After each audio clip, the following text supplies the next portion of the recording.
20 నుంచి కొత్త సర్పంచులు 3 విడతల్లో ఎన్నికైన వారందరూ ఒకేసారి ప్రమాణం చేయబోతా ఉన్నారట. అపాయింట్మెంట్ డేను ఖరారు చేస్తూ పంచాయతీరాజ్ గెజిట్ నోటిఫికేషన్ అనంతరం నిధుల కోసం కేంద్రానికి రాష్ట్ర ప్రభుత్వం లేఖ కూడా రాసిందట. ఎందుకంటే వచ్చేటువంటి 3,000 కోట్లు ఏవైతే ఉన్నాయో ఆ 3,000 కోట్లు కూడా ఇవ్వాలి అని చెప్పేసి రాష్ట్ర ప్రభుత్వానికి వీళ్ళు ప్రమాణ స్వీకారం చేసిన తర్వాత ఒక లేఖ రాయబోతున్నట్టుగా తెలుస్తూ ఉంది. 20 నుంచి కొత్త సర్పంచులు బాధ్యతలు చెప్పారు. 17వ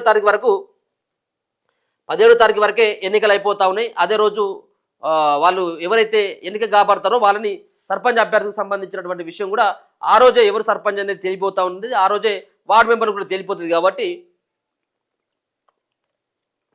17కి ఎన్నికలు ముగిసిపోగానే 20వ తారీఖు నుంచి కొత్త సర్పంచులకు ఛార్జీలు అప్పగిస్తారన్నట్టు.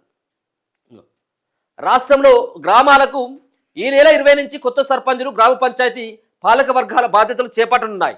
ఇందుకు సంబంధించి అపాయింట్మెంట్ డేను పంచాయతీరాజ్ శాఖ ఖరారు చేస్తూ గెజెట్ నోటిఫికేషన్ కూడా విడుదల చేసింది. ఈ మేరకు జిల్లా పంచాయతీ అధికారులకు ఇప్పటికే సమాచారం అందించింది.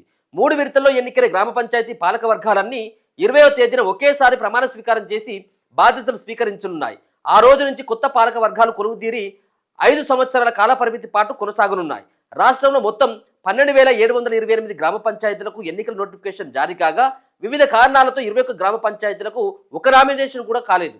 మరికొన్నింటిపై కోర్టు స్టే ఉండగా మిగిలిన దాదాపు 12,700 గ్రామ పంచాయతీలకు కొత్తగా పాలక వర్గాలు ఏర్పడ్డాయి. గ్రామ పంచాయతీల పాలక వర్గాల గడువు 2024 ఫిబ్రవరి మొదటి వారంలో ముగియడంతో అప్పటి నుంచి ఎన్నికలు వాయిదా పడుతూ వచ్చాయి. ఎట్టకేలకు ఇప్పుడు ఎన్నికల ప్రక్రియ పూర్తి కావడంతో కొత్త పాలక వర్గాల బాధ్యతలు చేపట్టనున్నాయి. కొత్త పాలక వర్గాలు కొలువు తీరిన అనంతరం కేంద్ర ఆర్థిక సంఘం, కేంద్ర పంచాయతీరాజ్ శాఖలకు ప్రభుత్వం లేఖ రాయనుంది. పాలక వర్గాలు లేకపోవడంతో ఇప్పటి వరకు నిలిపివేసిన పెండింగ్ నిధులు విడుదల చేయాలని కోరనుంది. జనవరి లేదా ఫిబ్రవరిలో పెండింగ్ నిధులతో పాటు ఈ ఆర్థిక సంవత్సరానికి సంబంధించిన రెగ్యులర్ నిధులు విడుదలయ్యే అవకాశం ఉందని సమాచారం. అయితే దీంట్లో విషయం ఏంటిదంటే, అయితే గతంలో ఉన్నటువంటి 3,000 కోట్లు ఇప్పుడు సర్పంచులకి ఎక్కువగా ఎందుకు పోటీ నెలకొంది?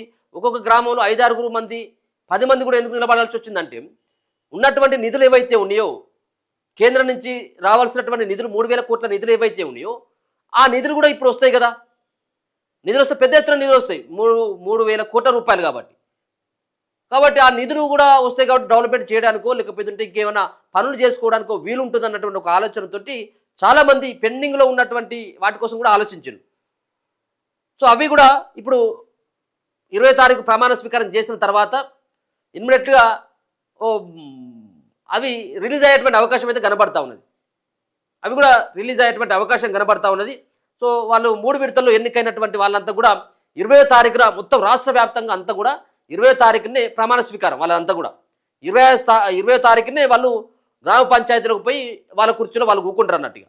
సర్పంచులు 2 సంవత్సరాలుగా విరవేలపోయినటువంటి గ్రామ పంచాయతీలో పూర్తి స్థాయిలో ఆ పాలక వర్గం వార్డు మెంబర్లతో పాటు సర్పంచి ఆ గ్రామ పంచాయతీ ముందు ప్రమాణ స్వీకారం చేసి నెక్స్ట్ వాళ్ళు గ్రామ పంచాయతీలో అడుగుపెట్టి వాళ్ళ యొక్క విధుల్లో 20వ తారీఖు నుంచి వాళ్ళు నిమగ్నం అయిపోతూ ఉంటారు అన్నట్టు. అది కూడా ఆల్రెడీ ఇప్పటికే అపాయింట్మెంట్ డేను కూడా పంచాయతీరాజ్ శాఖ గెజెట్ కూడా విడుదల చేసింది. 2వ విడత గ్రామ పంచాయతీ ఎన్నికల సమగ్ర వివరాలు, ఎన్నికలు నిర్వహించే మండలాలు 193 ఉన్నాయట. ఏది 2వ విడత. ఇలా 2వ విడత సంబంధించినటువంటి ఎన్నికలు. సరే ఏదేమైనప్పుడు కూడా ఇలా 3,911 సర్పంచ్ స్థానాలకు ఇవాళ ఎన్నికలు కాబోతా ఉన్నాయి. ఇక నెక్స్ట్ ఉన్నటువంటిది ఇక 17వ తారీఖు మాత్రమే ఉన్నది. అందరికి కలిపి ఒకటేసారి ప్రమాణ స్వీకారం అన్నట్టుగా.